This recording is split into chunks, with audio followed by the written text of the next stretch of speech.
Hello everyone, welcome back to New England Graveyard.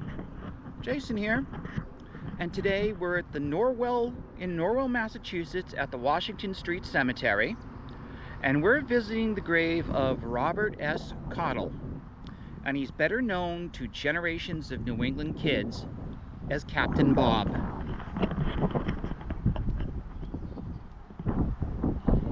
If you grew up anywhere around Boston in the 1970s or the 1980s, there's a very good chance this man was part of your Saturday or Sunday morning routine.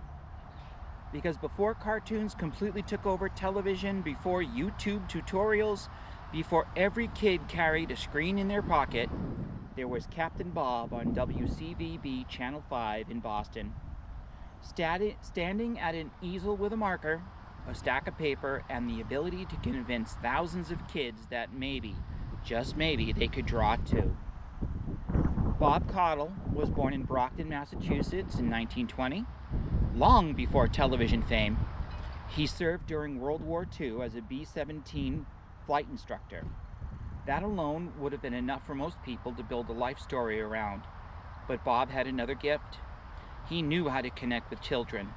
And once television arrived, he became one of the pioneers of educational kids programming in New England on shows like The Nature World of Captain Bob.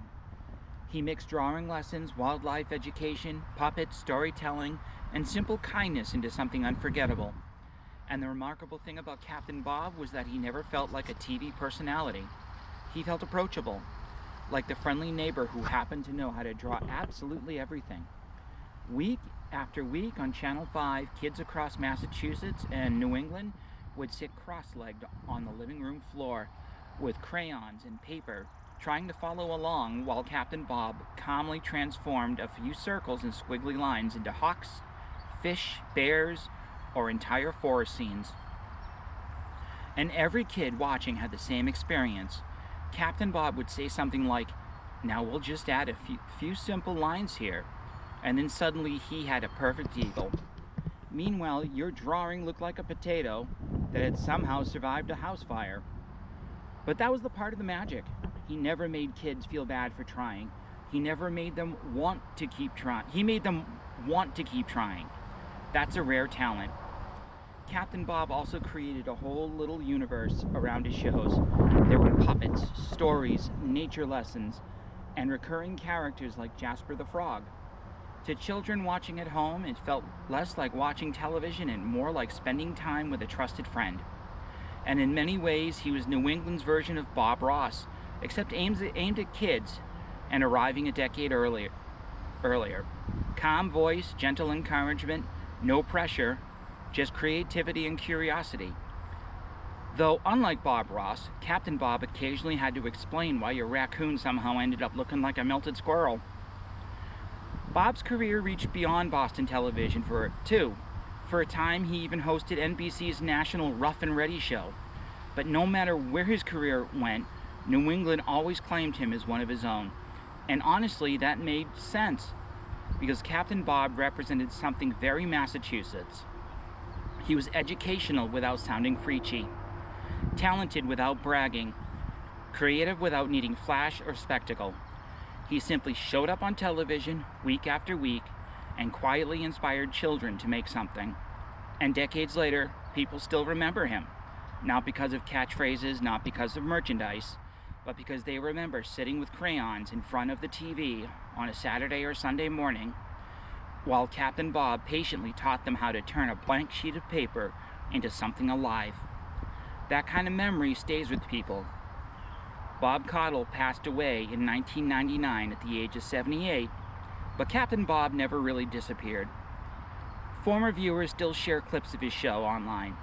Artists still credit him as their first inspiration, and a whole generation of New Englanders can still hear his voice the second they see his name.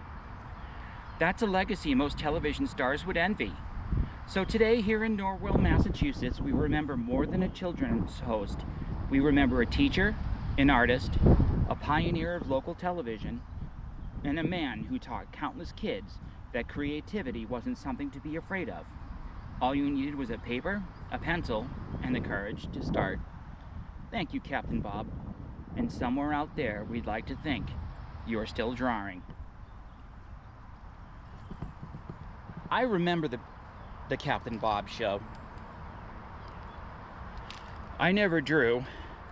I couldn't draw a stick figure. Still can't. Let's show you the other side of the marker. Oh, his flag fell. Let's fix that. Must always respect our veterans.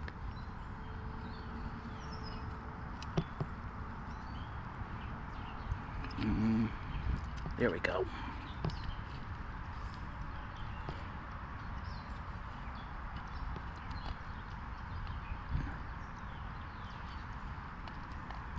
Oh, it won't go into the ground again.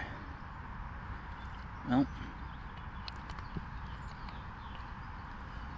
hard to do with one hand, but I promise I will fix it once I finish filming. There is the front of the marker. So let me show you where he is in relation to the cemetery.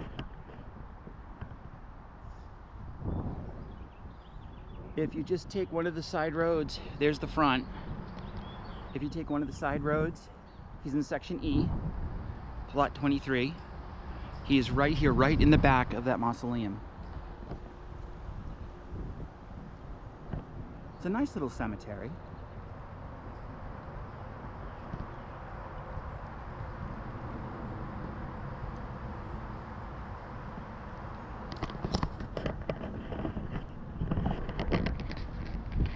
So that was Captain Bob Cottle. Do you have any memories of the show? Did you used to draw along with him? I'd love to hear about it in the comments. So if you liked the video, please hit the like. Please subscribe for more. And you know, let me know. Did you ever watch him? Did you like him? If not, check out, there's got to be YouTube videos on him. You got to check him out. He was awesome. So don't forget to like, share, and subscribe. And until next time, this is Jason, and we'll see you then. Bye.